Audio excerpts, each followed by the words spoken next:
پہلا حصہ سبق نمبر 6 پیارے نبی کی پیاری باتیں۔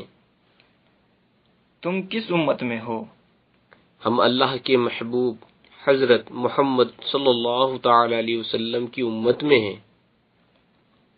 حضرت صلی اللہ تعالی علیہ وسلم کی زندگی کے مختصر حالات بتلاؤ۔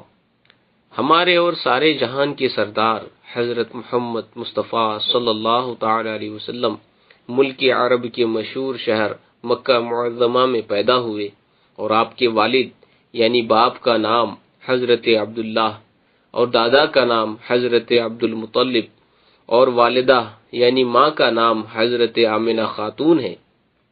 حضرت حلیمہ آپ کی دودھ پلانے والی دایا کا نام ہے۔ آپ کے والد حضرت عبداللہ کا سایہ آپ کے پیدا ہونے سے پہلے ہی سر سے اٹھ گیا تھا، اور جب آپ کی عمر شریف 6 برس کی ہوئی تو آپ کی والدہ ماجدہ کی بھی وفات ہو گئی۔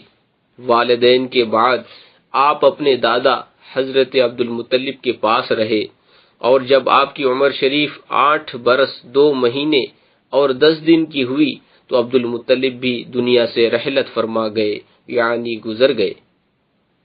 آپ کس عمر میں نبی بنائے گئے؟ ویسے تو آپ کو سب نبیوں سے پہلے نبی بنایا جا چکا تھا، اس لیے کہ سب سے پہلے اللہ تعالیٰ نے آپ ہی کے نور کو پیدا کیا اور آپ کو نبوت بخشی، مگر ظاہری طور پر 40 برس کی عمر میں آپ پر وحی نازل ہوئی اور آپ نے اپنے نبی ہونے کا اعلان کیا۔ ہمارے حضور صلی اللہ تعالی علیہ وسلم نے اسلام کس طرح پھیلایا؟ کیونکہ ساری دنیا میں خاص کر عرب میں جہالت کی حکومت تھی، اور اس وقت کی حالت لوگوں کو حق کی آواز پر کان لگانے کی اجازت نہ دیتی تھی، اس لیے حضرت صلی اللہ تعالی علیہ وسلم نے پہل اپنی جان پہچان کے لوگوں میں اسلام کی تبلیغ شروع کی۔ مسلمان اب تک چھپ چھپا کر خدا کی عبادت کرتے تھے، یہاں تک کہ بیٹا باپ سے اور باپ بیٹے سے چھپ کر نماز پڑھتا تھا۔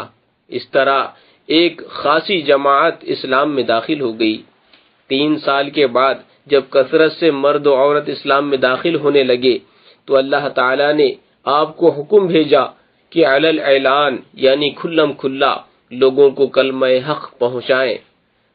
چنانچہ آپ نے اس حکم کی تعمیل کی، اور جب اسلام کی تعلیم کا عام چرچا ہو گیا تو مکہ کے باہر بھی لوگ کثرت سے اسلام میں داخل ہونے لگے۔ سب سے پہلے کون شخص اسلام لایا؟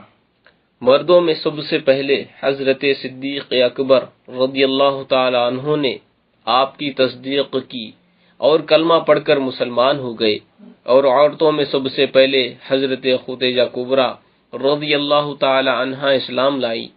لڑکوں میں سب سے پہلے حضرت علی کرم اللہ تعالی وجہ الکریم، اور غلاموں میں سب سے پہلے حضرت زید بن حارثہ رضی اللہ تعالی عنہ نے اسلام قبول کیا۔ حضور تمام عمر کہاں رہے؟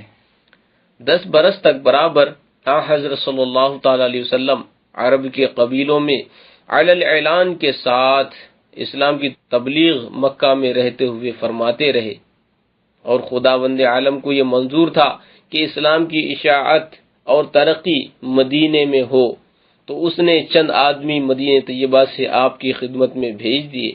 یہ لوگ مسلمان ہو کر مدینہ واپس آئے، اور مدینہ کے گھر گھر میں اسلام کا چرچا ہونے لگا، اور اسلام کے سب سے پہلے مدرسے کی بنیاد مدینہ طیبہ میں پڑ گئی۔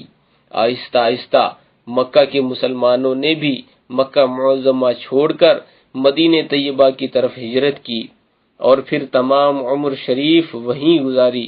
مدینہ ہی میں آپ کا وصال شریف ہوا، اور یہیں آپ کا روضہ مبارکہ جس پر کروڑوں مسلمانوں کی جان نثار ہے، اور آپ در حقیقت زندہ ہیں اور روضہ مبارک میں آرام فرما رہے ہیں، ظاہراً آپ نے 63 سال کی عمر شریف پائی۔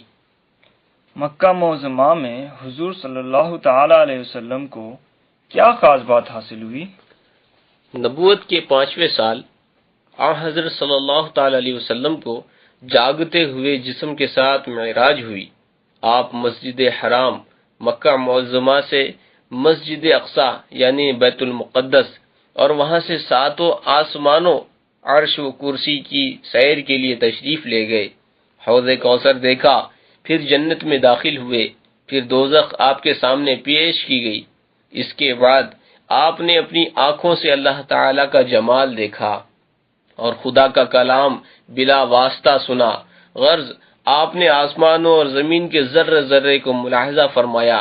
یہی نمازیں فرض کی گئیں۔ اس کے بعد آپ مکہ معظمہ راتوں رات واپس آ گئے۔ کیا حضور کے بعد کوئی اور نبی گزرا ہے؟ نہیں، بلکہ اللہ تعالی نے نبوت کا سلسلہ حضور پر ختم کر دیا۔ حضور کے زمانے میں یا بعد میں کوئی نیا نبی کسی لحاظ سے نہیں ہو سکتا۔ جو شخص حضور کے زمانے میں یا حضور کے بعد کوئی نیا نبی مانے یا جائز جانے وہ کافر ہے۔ ہمارے رسول صلی اللہ تعالی علیہ وسلم دوسرے نبیوں سے مرتبے میں بڑے ہیں یا چھوٹے؟ نبیوں میں سب سے بڑا مرتبہ ہمارے آقا و مولا سید الانبیاء یعنی نبیوں کے سردار صلی اللہ تعالی علیہ وسلم کا ہے، اور نبیوں کو جو کمالات جدا جدا ملے، حضور میں وہ سب کمالات جمع کر دیے گئے، اور ان کے علاوہ حضور کو وہ کمالات ملے جن میں کسی کا کوئی حصہ نہیں۔ غرض خدا نے انہیں جو مرتبہ دیا ہے وہ کسی کو ملے نہ کسی کو ملا۔ جو حضور کو اپنے جیسا بشر یا بھائی برابر کہے وہ کون ہے؟ حضور سرور عالم صلی اللہ تعالی علیہ وسلم کو اپنے جیسا بشر یا بھائی برابر کہنے والے یا کسی اور طرح حضور کا مرتبہ گھٹانے والے مسلمان نہیں، گمراہ بددین ہیں۔ قرآن کریم میں جگہ جگہ کافروں کا یہ طریقہ بیان کیا گیا ہے کہ وہ نبیوں کو اپنے جیسا بشر کہتے، اس لیے گمراہی اور کفر میں پڑے۔ حضرت محمد مصطفیٰ صلی اللہ تعالی علیہ وسلم کو ماننے کا کیا مطلب ہے؟ حضرت صلی اللہ تعالی علیہ وسلم کو ماننے کا مطلب ہے کہ آپ کو اللہ تعالی کا آخری رسول یقین کرے، ہر بات میں آپ کو سچا جانے، خدا تعالی کی ساری مخلوق میں آپ کو سب سے افضل سمجھے، ہر بات میں آپ کی تابعداری کو نجات کا ذریعہ جانے، ماں، باپ، اولاد اور تمام جہان سے زیادہ آپ کی محبت دل میں رکھے، بلکہ ایمان اسی محبت کا نام ہے۔ حضور سے محبت کی علامت پہچان کیا ہے؟ حضور سے محبت کی علامت یہ ہے کہ اکثر آپ کا ذکر کرے، درود شریف کثرت سے پڑھے۔ جب حضور پر نور صلی اللہ تعالی علیہ وسلم کا ذکر آئے تو بڑے ادب اور پیار سے سنے، نام پاک سنتے ہی درود شریف پڑھے، اور نام پاک لکھے تو اس کے بعد صلی اللہ تعالی علیہ وسلم لکھے۔ حضور کے تمام آل و اصحاب اور دوستوں سے محبت رکھے، حضور کے دشمنوں کو اپنا دشمن سمجھے، حضور کی شان میں جو الفاظ استعمال کرے وہ ادب میں ڈوبے ہوئے ہوں، حضور کو نام پاک کے ساتھ نہ پکارے بلکہ یوں کہے، یا نبی اللہ، یا رسول اللہ صلی اللہ تعالی علیہ وسلم۔ اور محبت کی یہ نشانی بھی ہے کہ حضور کے قول و فعل اور عمل لوگوں سے دریافت کرے اور ان کی پیروی کرے، میلاد شریف پڑھے اور محفل میلاد میں ذوق و شوق سے شریک ہو اور نہایت ادب کے ساتھ صلاۃ و السلام پڑھے۔